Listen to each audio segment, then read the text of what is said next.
1470일 되는 미국 괴사한 지금이 시민들의 행동일입니다.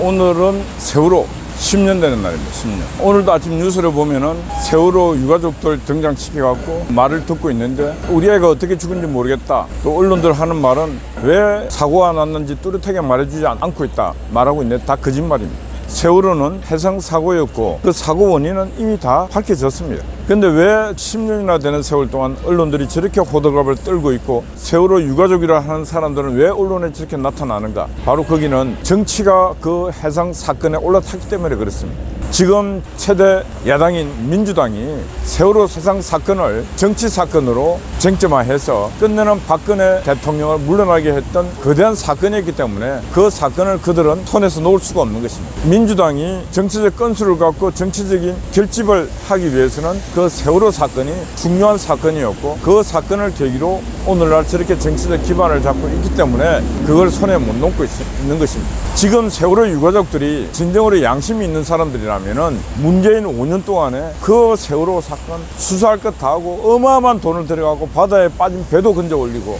외국에 있는 선박 사고 전문가들 다 불러서 조사를 다 했지 않습니까? 결과 나왔잖아요.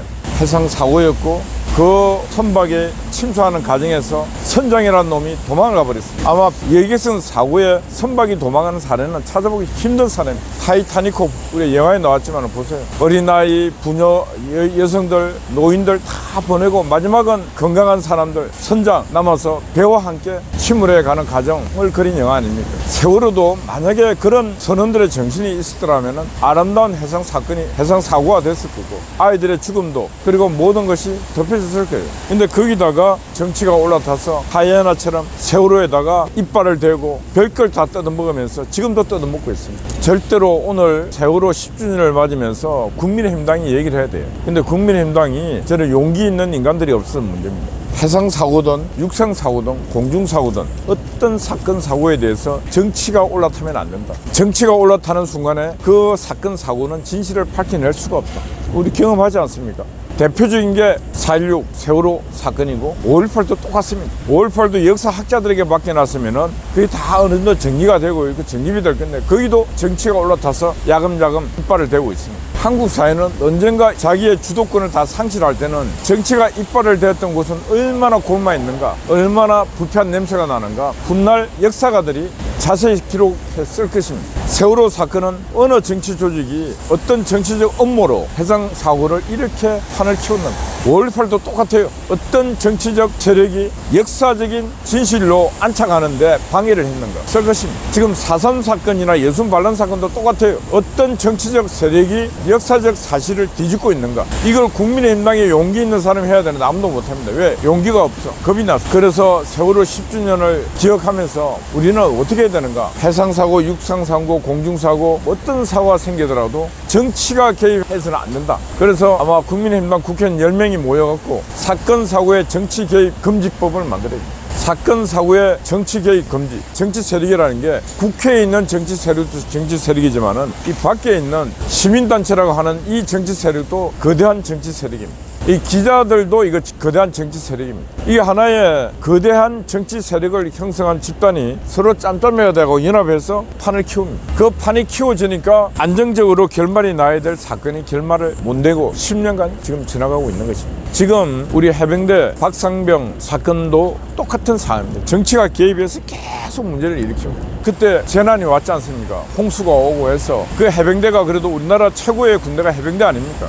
해병대가 구조활동을 나갔다가 해병대원이 조끼를 입지 못하고 들어가서 박상병이 물에 휩쓸려 죽었어요. 작전을 하다 보면은 한 사람 두 사람도 죽을 수 있는 것입니다. 그 죽음에 대한 처리 과정이 뭔가 미숙한 부분이 있었다. 근데 그 미숙한 부분에 또 정치가 개입해서 특검을 하자니 수사를 하자니 또 똑같이 시끄럽고 있습니다. 누가? 민주당이 하는 짓들이 군사작전 사고였는데 그 사고에 대해서 현장에 나왔던 지휘관에게 사고 책임을 물어야지. 저 사단장 사령관까지 책임을 다 묻는 행위는 그거는 전투도 하지 말고 전쟁도 하지 말라는 거나 똑같습니다. 누가 작전하러 나갔는데 책임을 다 물으면은 누가 작전하러 나가라 하겠습니까? 그래서 그걸 특검하다가 저 발광을 하고 있는데 국방부 장관 이종섭도 한심합니다. 저런 자가 국방부 장관 했다는 것도 한심하고요. 딱 보고 이건 아니다, 이건 이렇게 처리하라고 딱 사인해놓고 그 다시 번복이 되니까 이제 민주당 이 덜개들이 뭔가 있는 모양이다 하고 좀 공격을 하는데, 없다고 그래도 있다는 거 아니에요. 그래서 윤석열 대통령이 하나하나 풀이 될 숙제가 많아요. 의료대란은 의료대란대로, 그 다음에 우리 해병대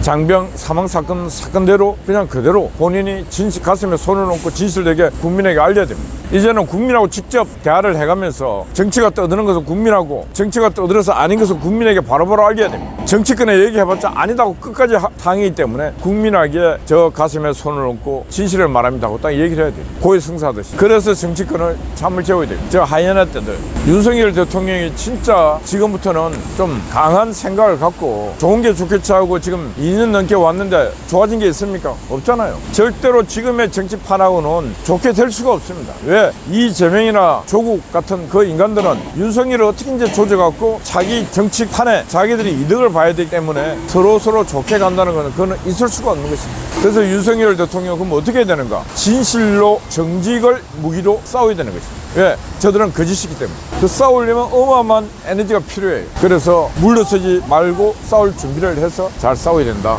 그런 말씀을 드립니다. 하여튼 잘 싸우기를 바라고 패배의식에 젖지 말라. 그리고 이번에 진 것처럼 보여도 진 것은 아니다. 오히려 경상도 지역에서는 더 열심히 싸우라고 엄청난 힘을 몰아줬다. 그런 걸 아시고 판을 보면은 길이 다 열립니다. 그런 이길 수 있는 길을 볼 수 있는 대안, 지혜를 갖기를 바랍니다.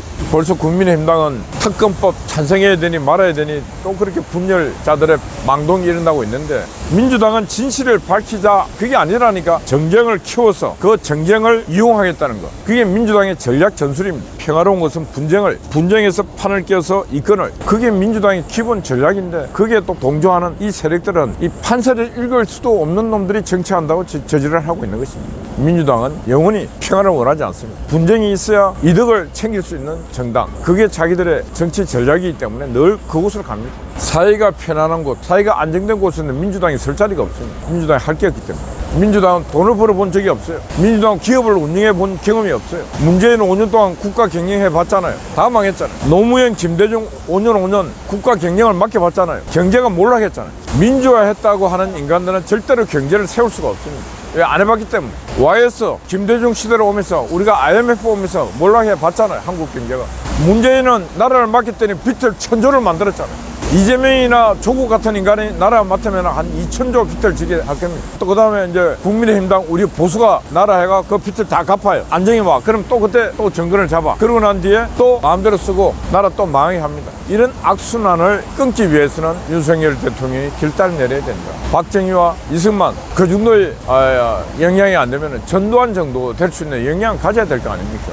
전두환 대통령이 제일 잘했는 건 뭐냐? 인사를 잘했잖아요. 수석들 보고 경제수석보 경제는 당신이 대통령이야. 다 절대 권한을 주면서 당신들이 알아서 해보라고 권한을 주세요. 수석들에게, 각 부처 장관들에게 권한을 주고, 영향 안 되는 사람들은 임명을 하지 말고. 하여튼 어떻게 되든 간에 모든 책임은 지금 윤석열 대통령이 벌거벗은 임금이 됐습니다. 윤석열 대통령 옹호하고 방해해줄 세력이 없어요. 시민사회도 없어졌어요. 윤석열 대통령을 선출하기 위해서 움직였던 많은 선거 조직도 지금 떠났습니다. 왜 떠났는지 아십니까? 챙겨주지 않았기 때문에. 마음을 써주지 않았기 때문에. 이제는 내 편이 누군지 네 편이 누군지, 그리고 국가를, 윤석열 정부를 지키려면 어떻게 해야 되는지, 그런 것들을 좀 고민하는 좀 한 주가 되고, 기자회견도 좀 그렇게 잘 진행했으면 좋겠습니다.